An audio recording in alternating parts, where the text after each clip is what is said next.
Hey there, happy day 889 of What You Up To Now. Sharon Horne-Ellstrom here, documenting my journey as I transition from the offline brick and mortar world to the online world of business. And in many aspects, several times I have been on the rocks as I've been on this journey. Guess what? There's been lots of times I've been on the rocks in every area and aspect of my life and of my journey.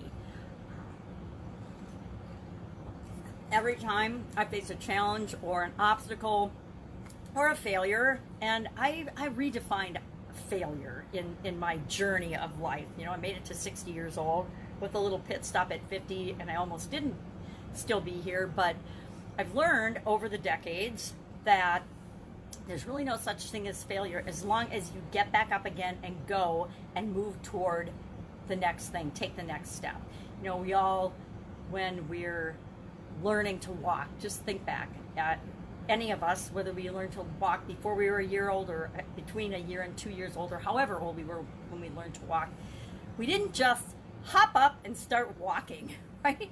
We had to try, fall, which would be considered a failure, but then we'd get up again and we would try again. That's a success. So for as many failures as we think we've had in our life, which have been thousands by the time you're two, but you've also had that many more successes by the time you're two. And for some reason, as human beings, we focus on all of our failures, all the things that didn't work out, all the things from our past that were miserable, instead of all the amazing times we triumphed, that we were successful, that we did stand up or get up and go again and try another thing, do another thing, keep moving toward our life, toward the things that we want.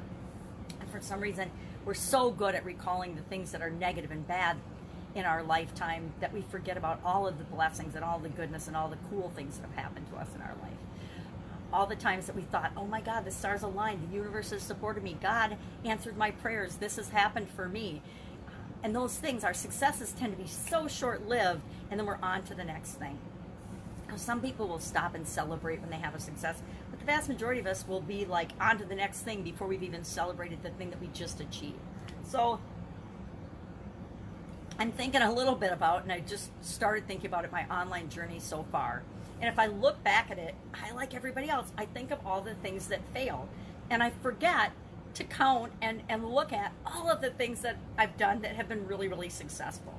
So I'm going to make a concerted effort today to take a couple of minutes and focus on and think about all of the things that have gone right in my online journey instead of all of the mistakes I've made and the things I've done wrong. It's so easy to come up, hey, these are the top 20 mistakes I made as I went from offline to online.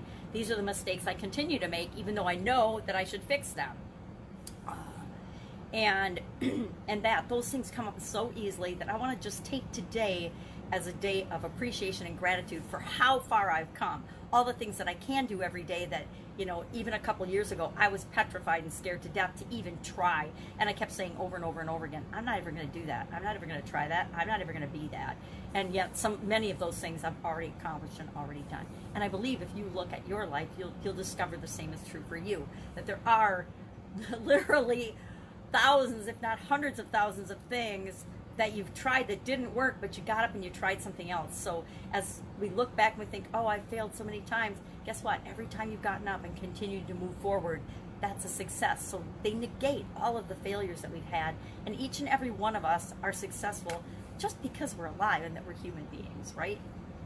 All right, so Get Up and Go Challenge today was all about spiritual activity. What am I going to do to improve my spirituality? I've been going through, as part of the 40-day free Get Up and Go Challenge, all the 7 areas and aspects of my life. And I started out and was just going to do a couple times. I teach something called the SOAP framework or the SOAP model for us to clean up our act and make sure that every change we experience turns out the way that we want it to, and or might not be the exact way we want it to and envision in our mind, but it moves us toward what it is that we want, physically, mentally, emotionally, spiritually, financially, with respect to our relationships, and contribution, our bigger area, how we show up in the world. Contribution to me is a part of our spiritual essence, but it's definitely not the same thing. Contribution is just a small part of who we really are as a being, as a human being. And spiritual to me is our not our human part, but our beingness, who we really are, and on a much bigger, broader level than who we are right now, physically showing up as in the world. And some people understand what I mean when I say that, other people don't. If you don't understand, that's cool, just ignore it. Anything I say, I tell people, even the people I consult and coach with, if you don't agree with something I'm saying, please speak up and ask. If you don't agree with the point that I make, ask why I say that. Don't just take it on face value and adopt it as, oh, well, Sharon said we should do this, or I should do this, so I'm going to do that. No, please don't do that. If you don't understand the reasoning behind, the why behind anything I say, ask the question. You can always direct message me and ask if you don't want to ask in the comments below.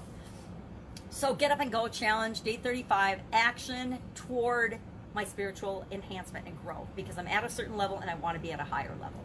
We always, as human beings, want to be progressing toward something. Have you ever had a time in your life where you're just kind of coasting and you say, hey, I'm comfortable, this is cool, I can live with that?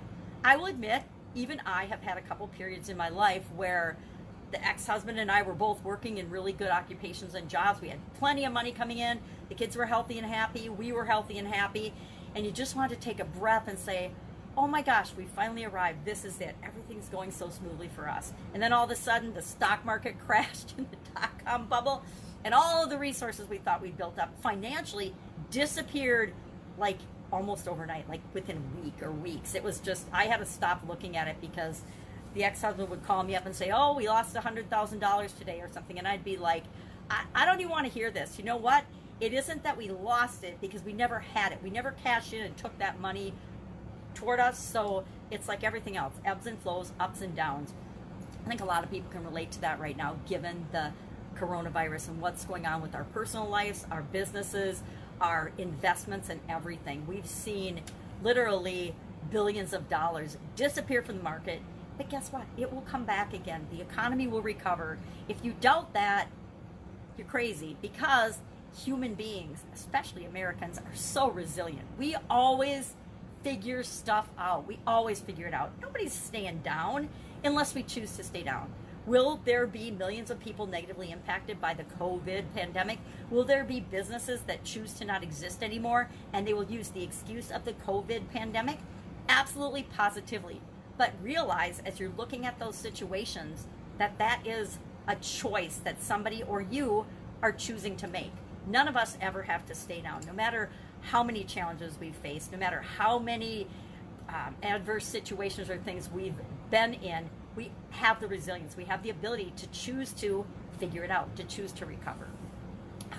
I've had lots of those experiences and lots of those opportunities in my life, is why I say that with 100% certainty. No matter what you're going through, you don't have to stay there. No matter how much, I deal with a lot of chronic pain and people with chronic pain. No matter how bad your pain is, you don't have to stay there. No matter how sick you are, you don't have to stay there. No matter how financially devastated you might be, guess what? It just is a result of what's happened in the past. You don't have to stay there. So that's what I'm thinking on with respect to Get Up and Go. Fun challenge today, day 180, doing one fun thing every day this year. 365-day challenge to do one fun thing every day.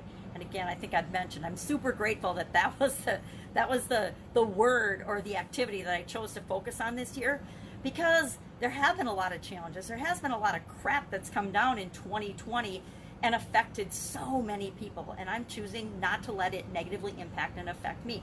Have there been bad things that have happened to me and those I love and care about?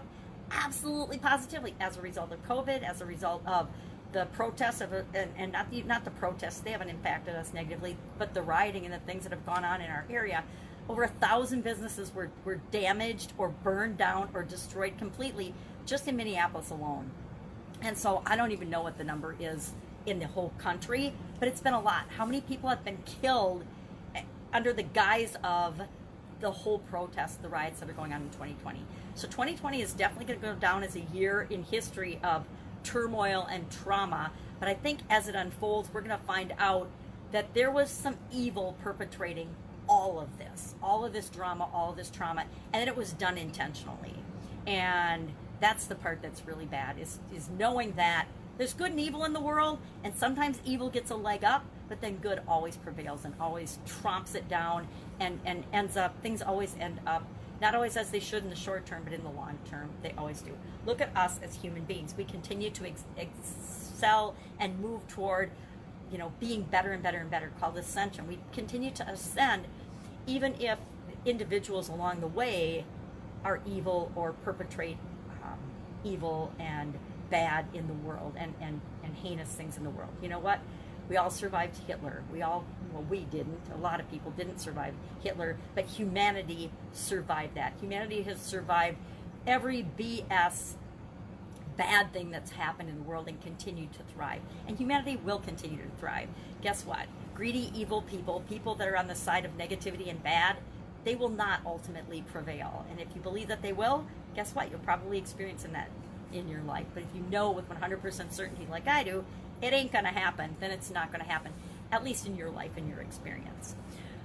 So fun challenge this year. Today we were talking about actually winning without fighting. And isn't that an interesting concept? So many people are expounding that riots are good, violence is good, it's the only way to get change. And I say bullshit. I call absolute bullshit on that, and I know I'll get some heat for this because I stand up and say, hey, violence is wrong no matter what. Two wrongs do not make a right. Evil met with evil, bad met with bad, does not ever create good. It does not ever create the change that we really want in the world. Fighting against something, the war on drugs, the war on anything, the calling attention to differences doesn't ever make those differences go away. I was thinking about it as I woke up this morning, the whole way we segregate people based on sexuality. We segregate people based on, and we categorize them based on their origin or the color of their skin. What kind of crap is that, right? We say it in the guise of affirmative action, but whenever we're calling out something that's different and trying to scream for it to be the same, guess what? It's never going to happen. All of us are different. And if we embrace everyone's differences and how we are all different and realize what a gift that is to the world and to humanity, that's how you get rid of racism and sexism and ageism and any other ism that you can think of. So that's my stand on that. That's my belief on that. You don't have to agree with me. You know what? That's just how I think and I believe and feel about it. I also believe that so much more is under our control than we give ourselves credit for. It's kind of mind-boggling. So get up and go, challenge 835, 180 for fun challenge.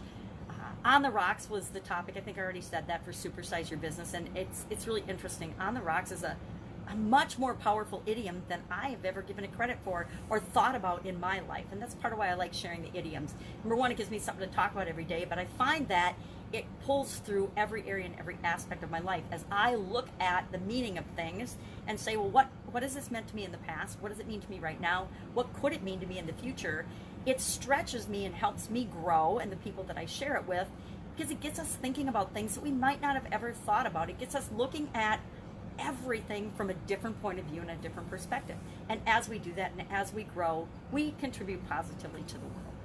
So that's it. That's all I've got today. It's a holiday weekend here in the USA, and I'm spending it with family and friends, not in big groups because we're still under COVID, but just celebrating the people that I love and care about. I invite you to do the same.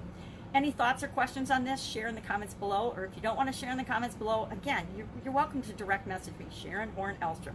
I know, long name, but it is what it is. Have a great day. Have an amazing rest of your weekend, and I will, of course, be with you tomorrow. Bye.